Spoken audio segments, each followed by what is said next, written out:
성승연의 차트로 세상 읽기. 캔들 차트의 유래와 그 현대적 가치에 대하여. 250여 년 전 일본 에도 막부 시대 얘기다.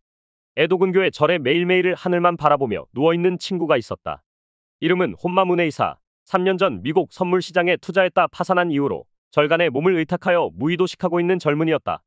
과거 일본에는 수도에 상경하는 다이묘들이 상경 비용을 대기 위해 자기 번뇌의 쌀 수확권을 거래하기 시작했다. 그리고 그 권리증이 거래되며 자연스레 미국 선물 시장이 형성되었는데 혼마는 이걸 대량으로 거래하다 파산하여 오갈 데가 없어지자 평소 잘 아는 절에 몸을 맡긴 것이었다. 하지만 3년이나 절밥을 축내다 보니 스님들 시선이 곱지 않았다. 하루는 지나가던 주지 스님이 그날도 누워서 하염없이 먼 산만 쳐다보던 혼마에게 넌지시 묻는다. 이보게, 저기 저 산기슭에 세워놓은 깃발이 왜 흔들리는지 아는가? 난데없는 질문이었지만 대답이야 뻔했다. 아, 그거야 바람이 부니까 흔들리는 거 아닙니까? 아닐세, 자네 마음이 흔들려서 그리 보이는 거라네. 그런데 이 말을 끝으로 휘적휘적 돌아가는 주지 스님의 뒷모습을 보며 혼마는 대호각성하게 된다. 스님의 선문답 같은 한마디가 혼마의 가슴에 비수처럼 꽂힌 것이다. 비풍비번은 원래 불가의 유명한 화두다. 주지는 움직이는 것은 바람도 아니고 깃발도 아니고 오직 마음이라는 것을 지적한 것이었고 혼마는 이때 크게 깨우침을 얻는다. 그렇구나. 다 내 마음이 흔들려서 그리 된 것이구나. 투자를 한다는 사람이 이렇게 외물에 흔들려서야 어찌 제대로 된 투자를 할까? 이후 절에서 내려온 혼마는 커다란 종이에 매일매일의 미국 가격의 시가, 종가, 저가, 고가 등을 표시하기 시작한다. 투자를 하다 보면 하루에도 가격 시황이 여러 번 바뀐다. 그러다 보면 사람의 마음도 이리 흔들리고 저리 흔들리게 되니 근본 없는 매매를 일삼게 되는 것이다.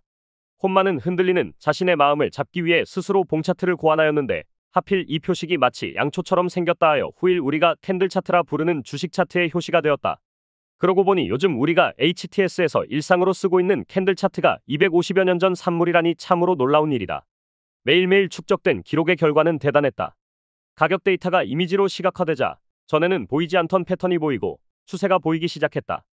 이때 혼마가 착안한 것이 흑산병, 적산병 등으로 유명한 사케다오법으로서 혼마는 이를 활용해 마침내 미국 선물로 떼돈을 벌어 당대 제1의 갑부 소리를 듣게 된다.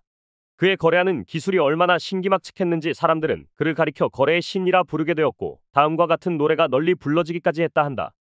사카다는 해가 쨍쨍하고 도우지마는 흐리고 에도의 쌀창고 앞에는 비가 내리네. 아 혼마님에게만은 미치지 못하지만 적어도 번주님만큼은 되고 싶어라.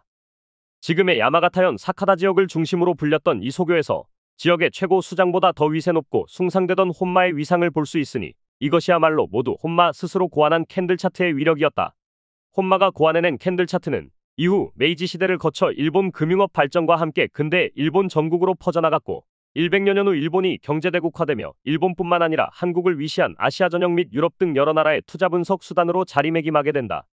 캔들 차트의 세계화에 크게 공헌한 1호 메릴 린치의 수석 분석가였던 스티브 니슨을 들 수 있는데 그는 1989년 캔들 차트 구조를 발표한 이후 각종 언론이나 CNBC와 같은 비즈니스 뉴스 채널 등에서 캔들 차트에 대해 꾸준히 홍보하는 한편 1991년 출판한 Japanese Candlestick Charting Techniques에서는 캔들 차트를 활용하여 서구 경제학에 적용하기도 하였다.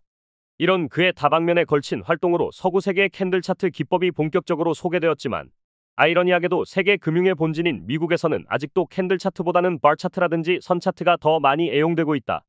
하지만 이런 차트들은 캔들 차트에 비해 가독성이 떨어지고 패턴 구분이 어렵다는 점에서 분석 수단으로서 캔들 차트보다 못하다는 게 필자 생각이다.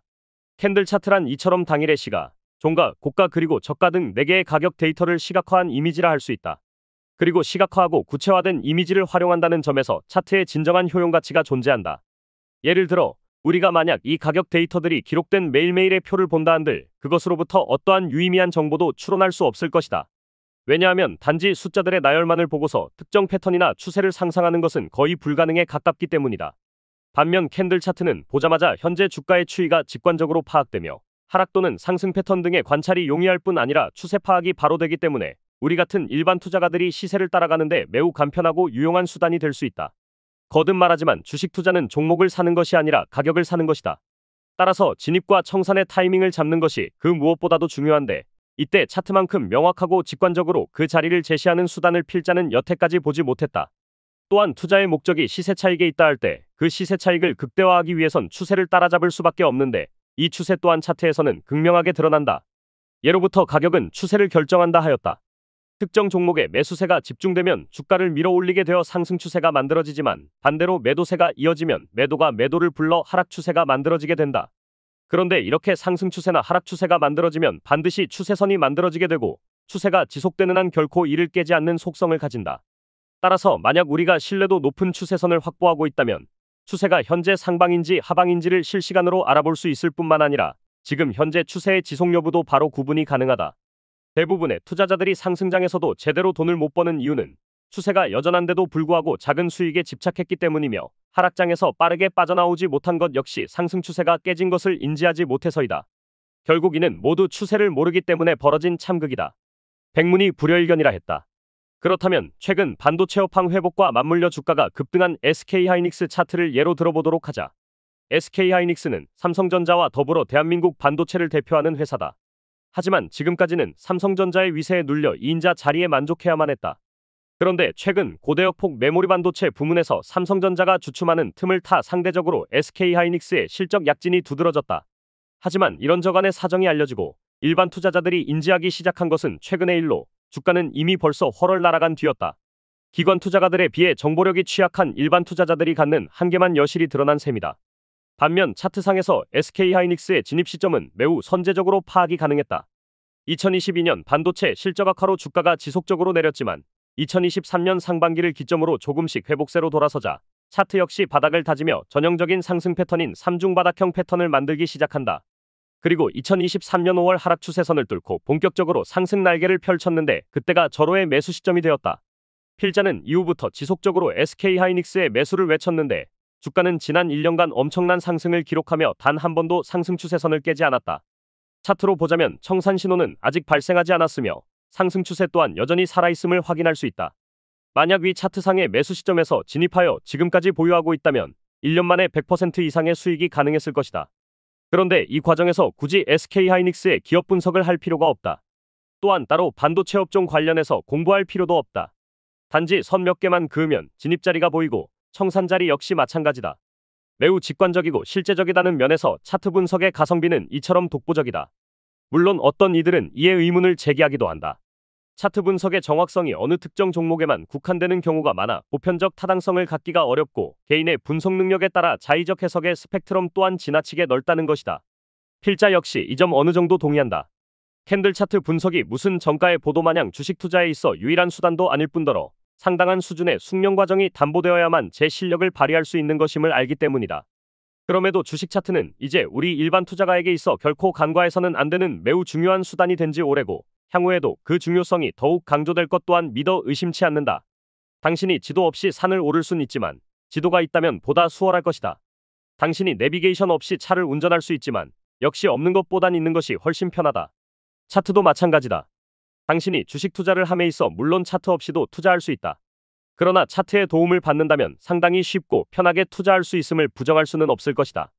더구나 차트는 투자자에게 투자의 기준을 제공한다. 대부분의 투자자들이 이 매매의 기준이 없다 보니 투자를 그르쳤다. 매수한 주식이 떨어지면 나갈 자리를 몰라 마냥 머뭇거리다 손실을 키우기 일쑤였고 행여 어쩌다 주가가 오르더라도 역시 익절 기준이 없다 보니 적당한 때에 나가질 못해 결국 수익분을 다 토해내고 손실로 마감하는 경우가 대부분이었다. 하지만 차트를 제대로 공부하게 되면 이 기준은 매우 쉽게 찾아낼 수 있다. 그리고 기준을 찾아낸 순간부터는 결코 마음이 흔들리지 않게 되니 그 어떤 경우에도 부안해동하지 않고 견고한 매매를 할 수 있게 되는 것이다. 250여 년 전에도 바람은 불었고 깃발은 나부꼈다. 그리고 250년이 지난 지금에도 여전히 바람은 불고 깃발은 흔들린다. 그러나 투자의 세계에서 흔들리는 것은 오직 투자자의 마음일 뿐이다. 그리고 그 마음을 잡지 못한다면 투자 수익은 결코 요원한 것임을 익히 우리는 알고 있다. 따라서 이때 필요한 것이 흔들리는 내 마음을 꽉 붙들어 매줄 수 있는 그 무엇일진데 그렇다면 주식 차트야말로 가장 최적의 수단임을 필자는 확신한다. 지난날 혼마는 그걸 깨달아 일본 최고의 갑부가 될 수 있었고 우리들 또한 이제 서서히 알아가면 될 일이다. 더 칼럼니스트